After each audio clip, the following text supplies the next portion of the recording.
अमरावतीमध्ये कोरोनाचा प्रकोप हा वाढतच आहे। अमरावती शहरातील कोरोना बाधितांच्या संख्येमध्ये मागील 24 तासांमध्ये 10 नव्या रुग्णांची वाढ झालेली आहे। त्यामुळे अमरावती शहरातील एकूण रुग्णसंख्या आता 53 वर पोहोचलेली आहे। तर अमरावतीच्या ग्रामीण भागातही नव्या रुग्णांची नोंद होत असल्याने प्रशासनासोबतच अमरावतीकर नागरिकांची चिंता सुद्धा ही वाढलेली आहे।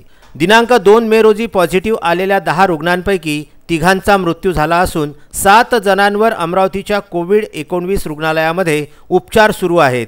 रुग्णांची वाढती संख्या पाहता अमरावती जिल्हा रेड झोनमध्ये असल्याचं जिल्हाधिकारी शैलेश नवाल यांनी स्पष्ट केलेलं असून अमरावतीकर नागरिकांना अत्यावश्यक सेवा सुविधांशिवाय कुठल्याही अन्य कारणांसाठी बाहेर जाता येणार नसल्याचं त्यांनी सांगितलं।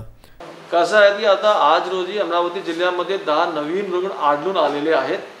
त्यामुळे या रुग्णांची संख्या वाढत असल्याने आपला जिल्हा जे आहे त्याच्यामध्ये जे बंदिशी आहेत ते रेड झोन सारखेच लागू राहतील आणि याच्यामध्ये अजूनही आपल्याला ते बंदिशी आपण कडक करतो आहे। याच्यामध्ये कोणती राहत भेटणार नाही, फक्त अति आवश्यक सेवा जे आहेत ते आपल्याकडे सुरू राहणार आहेत। मी सर्व नागरिकांना आवाहन करू इच्छितो, हे जे 14 दिवस लॉकडाऊन वाढवलेले आहेत केंद्र सरकारकडून त्याच्यामध्ये आपण सगळ्यांनी आपलं सेल्फ क्वारंटाईन करावं। जे सिम्प्टोमॅटिक असेल, जे क्लोज कॉन्टॅक्टचे असेल, सिम्प्टोमॅटिक असेल त्याचा आपण सगळ्यांनी स्वॅब घेतो आहे।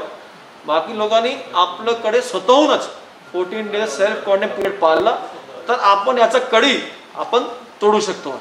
याशिवाय कोरोनाचा जिल्ह्यातील प्रसार पाहता शहरी आणि ग्रामीण भागांमध्ये असलेल्या पोलीस चौक्यांवरती आता अधिक कडक पोलीस बंदोबस्त लावण्यात येणार असल्याचं जिल्हाधिकाऱ्यांनी स्पष्ट केलं। यासोबतच अमरावती महानगरपालिकेच्या माध्यमातून एका मोबाईल ॲपची निर्मिती करण्यात आलेली आहे। नगर सेतू असं या मोबाईल ॲपचं नाव असून या ॲपच्या माध्यमातून अमरावतीकर जनतेच्या सूचना प्रशासन मागवणार असल्याचं जिल्हाधिकारी शैलेश नवाल यांनी स्पष्ट केलं।